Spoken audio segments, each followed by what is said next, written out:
Praise him, everybody. It's Miss Matrisa, it's Miss Bennett. I'm glad to be with you on today. I've been putting out a lot of videos for children's ministry and kid ministry, and today I want to put something out here for the youth and the teens, for the students and the young adults. So I'm sitting here in my car, right? But ministry and life must go on, right? So even though I'm in the car, God meets me where I am. Okay, I don't have to be in any particular place for the Lord to meet me. If I turn my eyes and my heart toward God, God will meet me right where I am. In fact, our text is going to show us today that when we turn our hearts and set our eyes on God, God comes running to meet us. Imagine that. You decide that you're going to live for God, that you want God. God comes running to meet you. Many people call what I'm about to read the parable of the prodigal son, the parable of the lost son. Some people say it's a message about running to God. Hey, I like to look at this as a message that tells me that God runs to me. I'm not making that up. It's in the text. Let's get there. Luke chapter 15, starting with verse 11. I'm in the New International Version, just because it speaks pretty clearly, okay? Verse 11, Jesus continued, because Jesus had been telling another parable. This is the third one in this sequence that he tells. There was a man who had 2 sons. The younger one said to his father, "Father, give me my share of the estate." So he divided his property between them. Verse 13. Not long after that, the younger son got together all he had and set off for a distant country, and there squandered his wealth in wild living. Squandered, he spent it all. He blew it. He spent all of it. He squandered his wealth in wild living. Whatever he wanted to do, he spent his money on it. Verse 14. After he had spent everything, there was a severe famine in that whole country, and he began to be in need. So he goes to his daddy before his daddy is dead and asks for part of his part of the inheritance. The inheritance he's supposed to get when his daddy dies. He asks for it in advance. I want my money. Give me my money. Daddy gives it to him. Sometimes we got to learn the hard way, right? Daddy gives it to him. He goes off to a far off country, sets off up there, spends all of his money. After he spent some, that's not what the word says. After he had spent everything, there was a severe famine in the whole country, and he began to be in need. He spent all his money. A famine comes. That means ain't no food. Ain't no food. He spent all his money. Ain't no food. So what did he do? Verse 15. He went and hired himself out to a citizen of that country, who sent him to his fields to feed pigs.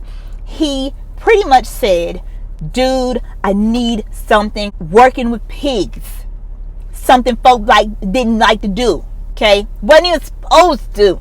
Okay? In there working with pigs. Verse 16. He longed to fill his stomach with the pods that the pigs were eating, but no one gave him anything. He goes to his daddy, asks for all of his inheritance. Daddy gives it to him because he got to learn the hard way.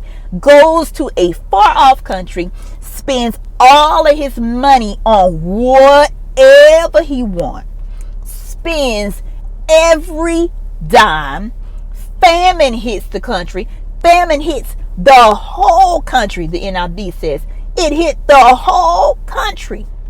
Does he go back to his daddy? No. He hires himself out.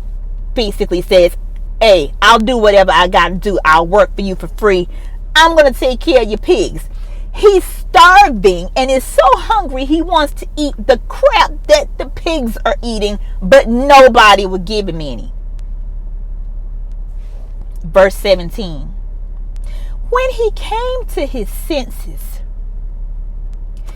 this dude hit rock bottom. It didn't get no further rock bottom than that. He didn't have to hit rock bottom. He could have went back to his daddy after he had spent it all.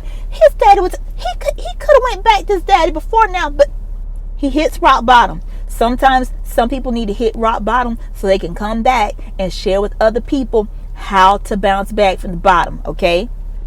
So, verse 17, when he came to his senses, he said, how many of my father's hired servants have food to spare, and here I am starving to death?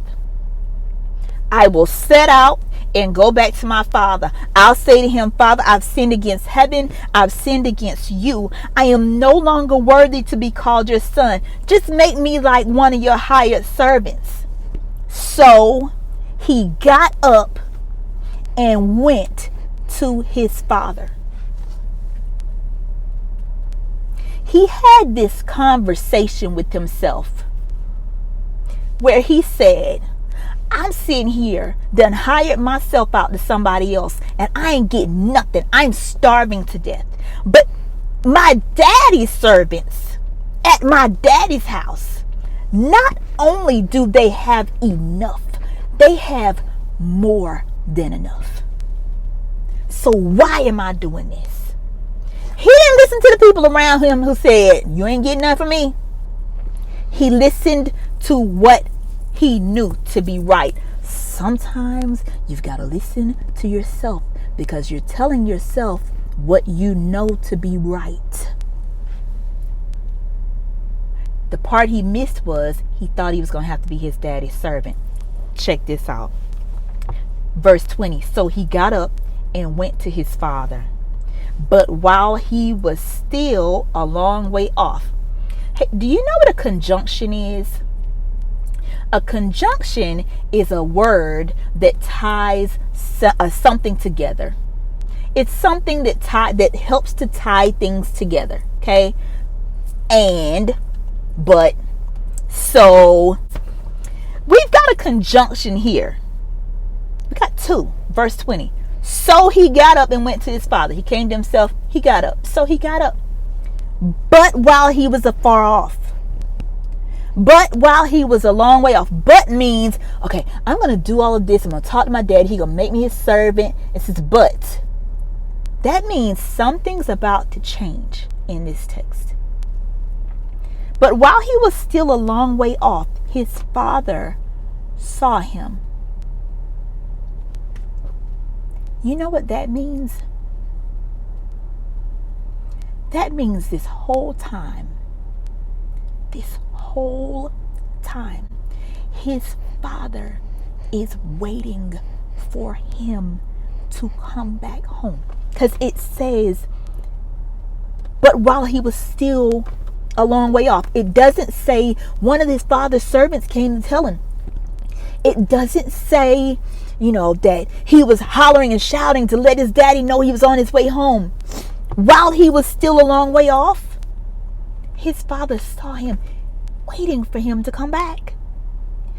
And he was filled with compassion for him. That meant, look at my baby. And you know what he did? He ran to his son. He threw his arms around him. He kissed him. He ran to his son. I just stopped by to tell you, it took me 10 minutes and I'm sorry, but I stopped by to tell you today that if you turn your mind to get to the Father will come running to you. We decide in our mind, I have gone lower than low. And God says, no, you haven't. I'm still waiting for you. It's a new month. It's August. It's a new month. I pray you experience the joy of Jesus all month. You know what else? It's a mobile ministry. Take it with you. Bye.